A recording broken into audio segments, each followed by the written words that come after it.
Assalamualaikum warahmatullahi wabarakatuh. Jumpa lagi dengan saya Ibnu Ngoprek.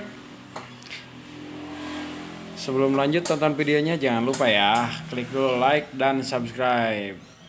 Gimana rekan-rekan, kabarnya sehat? Semoga sehat selalu dan selalu dilimpahkan rezekinya oleh Allah Subhanahu wa taala. Amin. Nah, pada kesempatan kali ini saya akan membahas karburator Ereking VM26, Mikuni VM26 dari generasi ke generasi, mulai dari tahun 80 RX125 sampai Ereking Perdam. Yuk, kita mulai bahas. Ini adalah generasi karbu Ereking pertama, Mikuni VM26. Ini diproduksi tahun 80 alias bawaan RX125. Berlogokan MIC. Ini bukan lokal ya guys, ada karbu MIC yang lokal, tapi tulisan MIC-nya ada di atas di sini nih. Ini karbu MIC di bawah, sebutannya MIC 3M5. Nah, dengan kode 3M5. Nah, seperti ini. Ini salah satu karbu sultan lah, harganya selangit. Nah, Mikuni Japan. Kalau yang lokal di sininya MIC, ada di atas ini MIC-nya, sebelah sininya polos. Kalau original ada tulisan Mikuni Japan. Nah, ini warnanya udah buluk, maklum lah, usianya udah 30 tahun. Karena pertama kita bahas jenis karbunya dulu. Nanti kita bahas fungsi dari karbu tersebut. Ini generasi pertama tahun 80 ya yang tadi. Sekarang kita bahas generasi kedua. Sama MIC. Nah, di balik sininya Mikuni Japan. Ini karbu berkodekan Patia 201. Ini karbu bawaannya Yamaha REK tahun 81 dan 82. Ini karbu sultan juga sama. Dari segi mangkok bawah ini, kita kalau setting pilot jet atau main jet nggak perlu buka mangkok, tinggal buka ini doang, gampang. Ini kita sebutnya karbu sultan karena bisa berdiri karbunya. Nah, kayak gini kan. Ini karbu REK ya, dengan marking 4Y201. Sekarang kita bahas karbu generasi Ereking pertama, Ereking Cobra tahun 1983. Nah, MIC juga markingnya 29N00. Di balik sininya Mikuni Corp Japan. Nah, ini karbu masih sama semuanya VM26. Biasa mako karbunya mako karbu asbak kita sebutnya, karena bisa jadiin asbak karena bisa berdiri ya om. Ini salah satu karbu sultan juga di generasi RX series yang harganya selangit. Nah, jadi sampai situ ini karbu MIC ya. MIC 3M5 tahun 80. MIC 4Y2 untuk RK tahun 8182. MIC 29N. Ini karbu Ereking tahun 1983 dan 84 sampai 85 awal. Nah, untuk generasi selanjutnya setelah selesai generasi ketiga MIC 29N muncul karbu berikutnya. Nah, ini bukan MIC lagi dan mangkok karbunya sudah tidak fleksibel lagi, sudah tidak bisa dibuka lagi. Ini biasa disebutnya karbu Ereking made in Japan atau 29N. Tanpa ada marking MIC, tapi ini masih sama produk Mikuni Corp. 29N00 made in Japan. Sebelah sininya hanya tertulis Mikuni saja. Ini karbu mulai dari tahun 85 sampai tahun 94, biasanya karbu masih ini kodenya.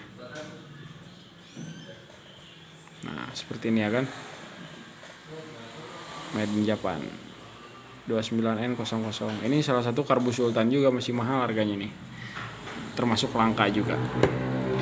Ini generasi setelah Ereking 94 masuk Ereking 95. Ini random 95 96. Karbunya udah bukan made in Japan alias udah CKD atau completely knockdown, udah diproduksi di Indonesia. Sudah bukan Japan lagi. Nah, tapi masih lisensi Mikuni Corp. Ini karbu lepasan tahun 97 tuh, A7 dengan marking 3KA00. Ini karbu Ereking Master dari tahun 95 ya mulainya sampai 97 awal lah.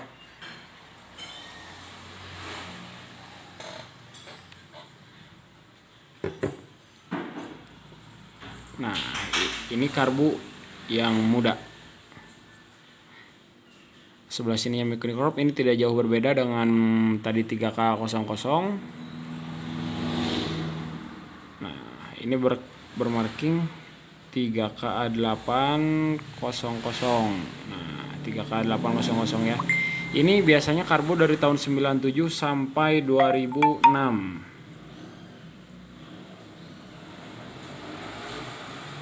Sampai 2006 ya. Kebetulan saya tidak stok karbu, ada karbu sebenarnya ada karbu perpindahan dari tahun 94 ke 95. Dari karbu made in Japan nih, dari karbu 29N ke karbu 3K sebenarnya ada perpindahan. Ada marking made in Japan ya, tapi kodenya bukan 29N. Tapi kodenya 3K00. Itu karbu yang paling langka, sangat langka, hanya diproduksi dalam 1 tahun di tahun 95. Saya kebetulan tidak punya stoknya. Setelah made in Japan 29N, muncullah ini karbu yang tadi saya bilang, Microcorp 3K00. Ini pun sama, tidak lama produksinya. Setelah 3K00 tadi, ya ini dia 3K8. Ini karbu paling muda dari tahun 97 akhir sampai 2006. Ini juga karbu cabutan tahun 2003. Ini 2003 ya, E3. Ini karbu muda. Setelah selesai produksi karbu 3K800 di tahun 2006, masuk 2006 akhir sudah ada karbu jenis baru dengan marking baru dengan marking 3KH10. Itu adalah bawaan motor dari tahun 2006 akhir sampai perdam 2009. Kebetulan saya tidak punya stoknya karbu cabutan atau bawaan perdam, saya kebetulan tidak punya dengan marking 3KH10. Selepas dari situ karbu YGP atau karbu spare part dengan kode part 3KAH20. Bentuk karbunya sama aja kayak gini persis, warnanya lebih kilap mungkin entah karena baru, tapi marking di sininya 3KAH20. Itu buat marking yang toko. Nah, ini mulai generasi ke generasi karburator Ereking.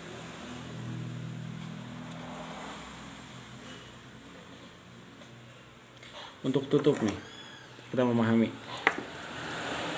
Ini tutup karbu Ereking tahun tua. Yang tadi saya bilang dimulai dari tahun 80, RX125 sampai tahun 94 tutup karbunya kayak gini. Jadi ini karbu 1 2 3 4, tutup karbunya kayak gini bawaannya. Untuk karbu yang ini mulai dari 3K00 sampai sekarang Ereking yang terakhir sampai spare part, tutup karbunya kayak gini bentuknya. Sekarang kita bahas mengenai fungsi. Untuk fungsi menurut saya ini tidak jauh beda. Dari tahun 80 sampai yang terakhir 3K8.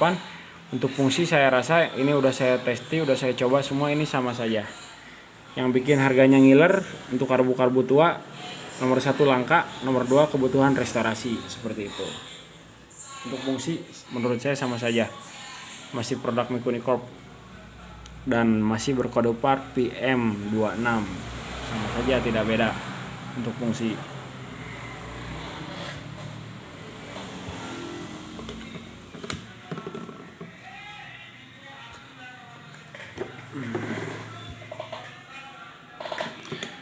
Ini perbedaan terspesial nih, saya lupa mau bahas. Di karbu 3M5 yang RX125,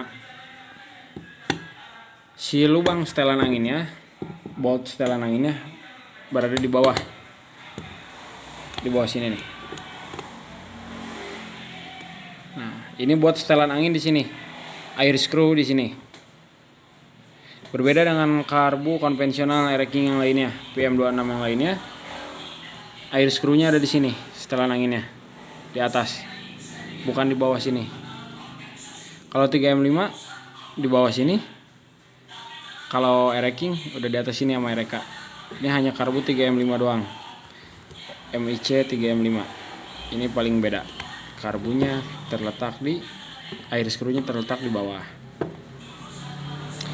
Jadi untuk rekan-rekan semua yang pengen coba carbo air racking substitusi tahun berapa aja sama saja, yang penting kondisinya normal, si nozzle tidak selek dan tidak melenting biar nggak bocor terus. Selama nozzle itu ada yang di dalam sini nih ya kan, kebetulan coba ambilin nozzle yang di dalam sini nggak selek, insya Allah itu karbo bakal tetap normal dan lubang-lubang tidak tersumbat, insya Allah itu tetap lancar. Ya mungkin cukup sekian pembahasan karbo dari saya, semoga bisa bermanfaat untuk rekan-rekan. Apabila ada salah-salah mohon dimengerti,